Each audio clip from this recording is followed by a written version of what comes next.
People have been asking me to watch this video for a while. This deleted chapter almost ruined everything for One Punch Man. So as a lot of you know, I am a massive fan of One Punch Man. One of my favorite shows of all time. It's my top 5 anime. It's my 3rd favorite manga. I love One Punch Man. I've read the whole manga, so I am more than excited to see what deleted chapter almost ruined everything for One Punch Man. This manga chapter was so wildly hated by the One Punch Man fanbase that it was straight up redrawn and rewritten after it had already released. I know this chapter. I know which one he's talking about. Okay, all right. Listen. I love One Punch Man so much. I remember this chapter. I thought it was wild. I actually liked this chapter. Hope you're ready for a controversial take. I liked this chapter.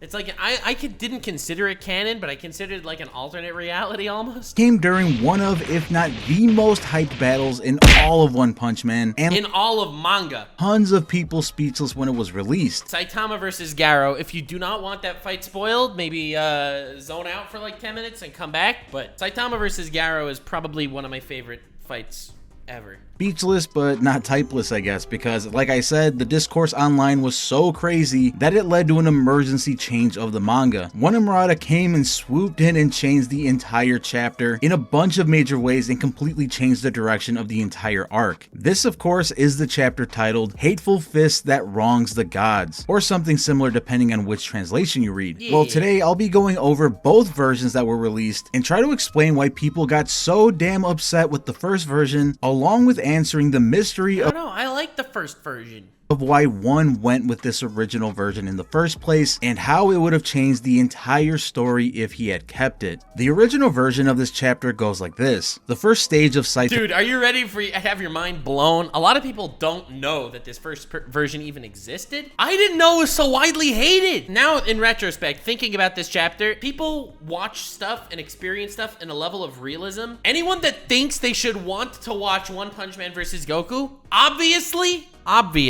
will think this chapter sucked, because you're watching this anime from a perspective of, is he strong enough to beat him? Dog, that's not what this is about.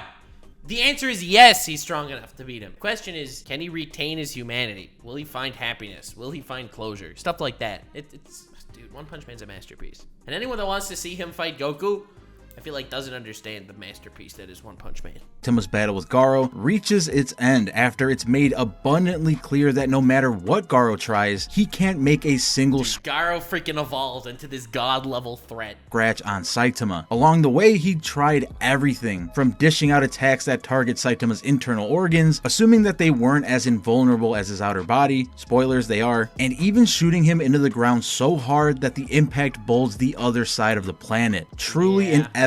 It boils it. Like, the ocean on the opposite side of the world literally boils. Beginning to that fight, I don't think anybody has any complaints about that. All of these attempts obviously had zero impact on Saitama, and if anything, showcased some deep-rooted hero instincts within Garo, since most of his attacks inadvertently led to tons of people being saved all around the world. I loved that Garo was accidentally doing all sorts of good things, because Garo's character throughout the entire thing is that he was always bullied, right, for liking villains, right? He always related to villains. He always wanted to be a villain, but he was always a good person.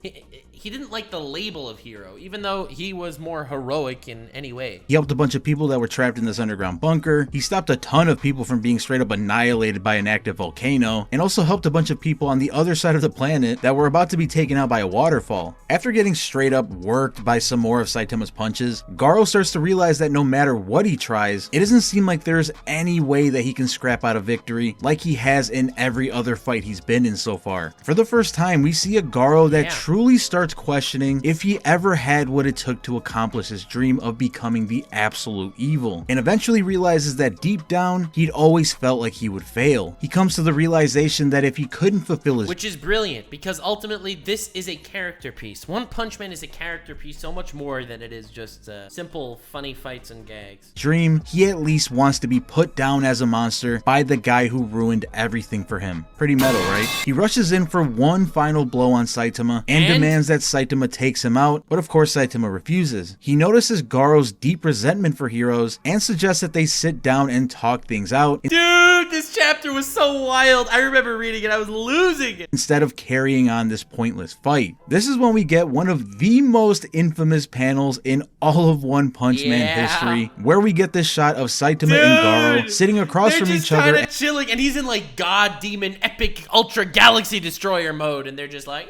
at a table inside this rundown shack, ending the chapter right there and then. Now, let me just say right now, in my opinion, when I first saw this panel in the original release of the manga, I thought it was downright adorable. I mean, just look at how Garo's politely sitting down, looking all sad and ready to have this little therapy session with Saitama, all while having this crazy large monster body. I straight up loved it. Because Saitama's the only person that could really talk to Garo.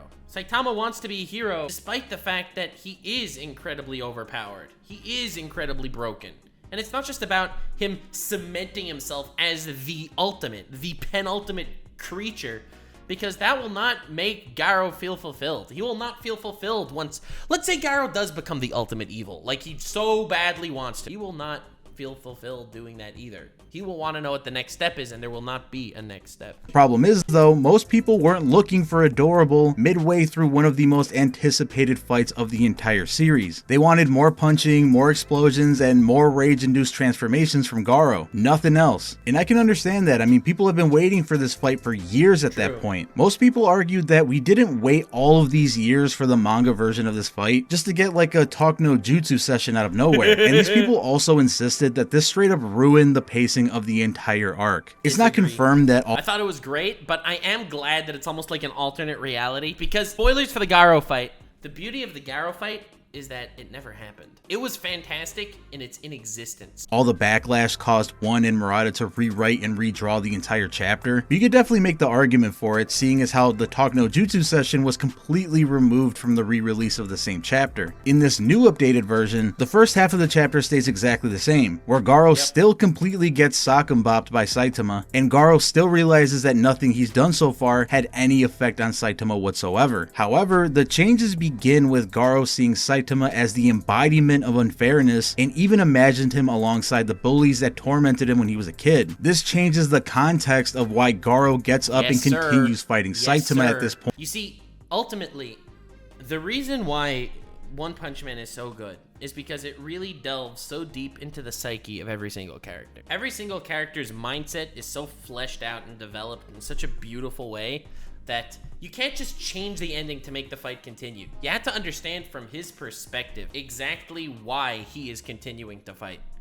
Even though visually it's a mirror image of the original version. But it doesn't matter. You have to understand his psyche as to why the fight continues. Before, Garo had admitted defeat and decided to go out as a monster, while in this new version, Garo refuses to admit defeat to Saitama. This is where things go in a completely different direction and leads to some massive surprises. Instead of blocking the blow and suggesting that they talk things out, Saitama just punches Garo so hard that he goes flying and even breaks out of his monster shell. As he's flying from the impact of the punch, this is when he starts to realize that his dream is about to be smothered out by Saitama, and at that moment, an ominous voice says, "I can hear you." Yep, and leads in so beautifully to the next arc. This is followed by a series of spiraling clouds forming in the sky as lightning jolts out of each one. Then out of nowhere, two massive legs stomp down onto the earth with massive force. We also see that these legs are projecting in a different dimension or something, because the civilians and heroes nearby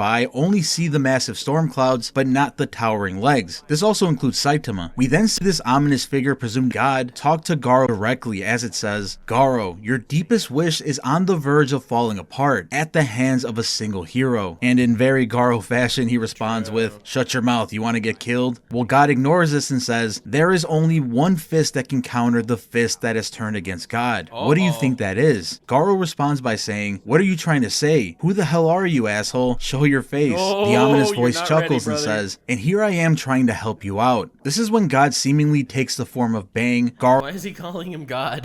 Garo's former master. He continues on to say, there is no master who would just sit back and watch as their student gets beaten. He then reaches out a hand to Garo, likely to offer him some of his power like he has to many others. After this, we cut back to Saitama on the ground looking up at the sky. He notices that something's coming, and right on cue, Garo lands right in front of him. This is when we get one of the most shocking moments in the entire manga, as Saitama notices that Garo made another costume change, referring to his previous monster transformations, but this one is much different, and something that nobody had seen before, not even Cosmic Fear mode. This man has attained a level of godhood from an alternate dimension to face Saitama, a man that raised his hand against God. Comic readers, this was a brand new reveal in the story. As the focus moves back to Garo, we see that his body is now enveloped completely in this outer space landscape, with stars and galaxies being projected all over him. Saitama squints his eyes in disbelief at what he's seeing, but this is no illusion. Garo has now become Awakened Garo Cosmic Fear mode. From then on, an actual cosmic horror.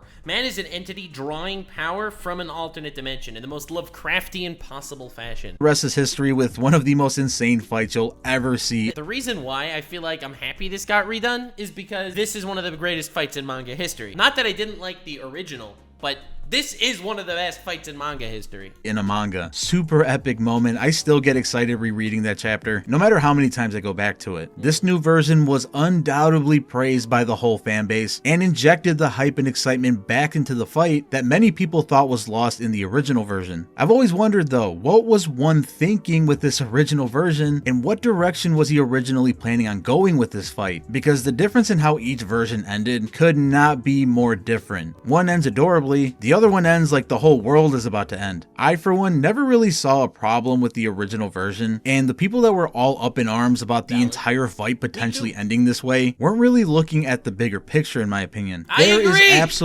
Incredibly based. Who is this guy, and why is he so based? Absolutely no way that one was planning on ending the fight this way, and it was likely more of an intermission if anything. Up until the infamous Talk No Jutsu session that never happened, we had gotten non-stop action between Saitama and Garo. I could definitely see why one would want to take the time at around the halfway point of the fight to further develop Garo as a character by letting him reveal his deepest fears and resentments to Saitama. These feelings are why he's doing all of this to begin with, after all. This could have been a good way for both Saitama and Garo to reach a deeper understanding of each other and both of their reasons for fighting. I kind of still view the original as sort of a canon. Like, I do kind of still see it as a canon, if only as an alternate possibility of what could have happened between them. And in my opinion, that's valid when it comes to One Punch Man. A story talking through people's emotions. Obviously, it's not canon as far as being literal, but this is a story talking about the development of Saitama and the development of Garo and all these characters that try to find meaning in their existence. This is something that could have happened through these mindsets, and I respect that and appreciate that. And I can acknowledge that it's not technically canon, while it's still real enough that it was a possibility to exist. Making the rest of the fight even more meaningful. It's likely that this conversation would have lasted like half a chapter or something, and then we would have gotten the same Cosmic Fear Garo transformation that we got in the second version. All the second version was doing is bringing us all that stuff a lot sooner, and cutting out what people called the quote-unquote fluff. On that note, at the time, a lot of people were under the misunderstanding that all of the God stuff and the Cosmic Fear Garo transformation was all added on the fly or something to kind of appease. No. I think that was gonna be completely canon regardless, because that leads directly into the next arc. The readers and revamp the entire fight, and to me that's simply not likely at all. Everything we got in the updated version was likely always going to happen, but just after the sit-down therapy session. I feel like you could have had the sit-down therapy session. They talk about their emotions and stuff and all the ways that Twitter likes to make believe everyone needs to be doing.